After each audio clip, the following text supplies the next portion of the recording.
আপনারা সবাই করবেন, পরবর্তীতে আপনাদের আরো সহযোগিতা।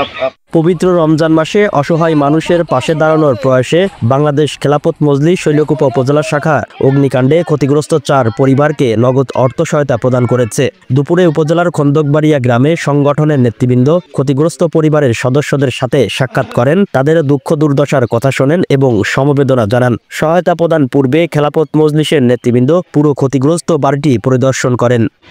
খেলাফত মজলিস বাংলাদেশ এর শৈলকুপা শাখা নগদ অর্থ সহায়তা গ্রহণের সময় ক্ষতিগ্রস্ত এক বাসিন্দা বলেন, আগুন আমাদের সবকিছু শেষ করে দিয়েছে, এই সাহায্য আমাদের খুব প্রয়োজন ছিল।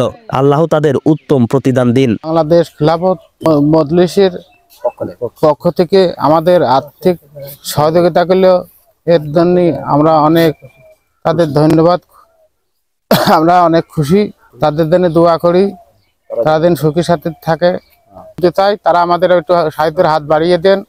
আমরা একটু স্থানীয়রা এই উদ্যোগের প্রশংসা করে বলেন, দুঃসময়ে মানুষের পাশে দাঁড়ানোই প্রকৃত মানবতা। খেলাফত মজলিসের এই সহায়তা অত্যন্ত প্রশংসনীয়। আন্তরিকতার সাথে আমাদের এই ক্ষতিগ্রস্ত পরিবারের পাশে এসে দাঁড়াইছে, এটা আসলেই আমরা খুব খুশি হয়েছি।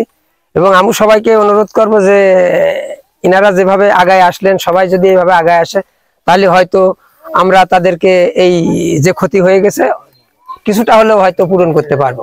এ সময় খেলাফত মজলিস ঝিনাইদহ জেলা শাখার সাধারণ সম্পাদক আসাদুজ্জামান লাল, শৈলকুপা উপজেলা শাখার সভাপতি আলমগীর হুসাইন, সাধারণ সম্পাদক মাওলানা মফিজুর রহমান, সিনিয়র সহসভাপতি শহীদুল ইসলাম, মাওলানা রাশেদ হুসাইন ও ইবি শাখার পাঠাগার সম্পাদক আব্দুর রকিব প্রমুখ উপস্থিত ছিলেন। সহায়তা প্রদানকালে খেলাফত মজলিসের নেতৃবৃন্দ বলেন, রমজান মাস সহমর্মিতা ও সহযোগিতার মাস। দুঃখী মানুষের পাশে দাঁড়ানো আমাদের নৈতিক ও মানবিক দায়িত্ব। ক্ষতিগ্রস্ত পরিবারগুলোর কষ্ট কিছুটা লাঘব করতে আমরা চেষ্টা করেছি, ইনশাআল্লাহ ভবিষ্যতেও পাশে থাকব। গত এক সপ্তাহ আগে এই যে পরিবারটা আমরা দেখছি, এই পরিবারের সহায় সম্বল সমস্ত কিছু বই পুস্তক আমরা দেখছি, বাচ্চারা লেখাপড়া করতে সমস্ত বই পুস্তক সহ সমস্ত আসবাব পুরো একদম ছারখারে গেছে। এখানে বসবাস করার মতো কোনো কিছু নাই, শুধুমাত্র প্রাণীগুলো ভাসছে, মানুষগুলো ভাসছে। তো এমন অবস্থায় যে মানবিক সংকটের মুখোমুখি পড়ছে, আমরা খেলাফত মজলিসের পক্ষ থেকে মোটামুটি যতটুকু পারি আলহামদুলিল্লাহ মানবিক সহায়তা নিয়ে আপনাদের কাছে এসেছি। আপনারা দোয়া করবেন, আপনাদের জন্য আমরা দোয়া করি। সার্বিক সহায়তা আরো কিভাবে আপনাদেরকে খোঁজখবর রাখা যায় এবং আমরাও যাতে আপনাদের খোঁজখবর রাখতে পারি।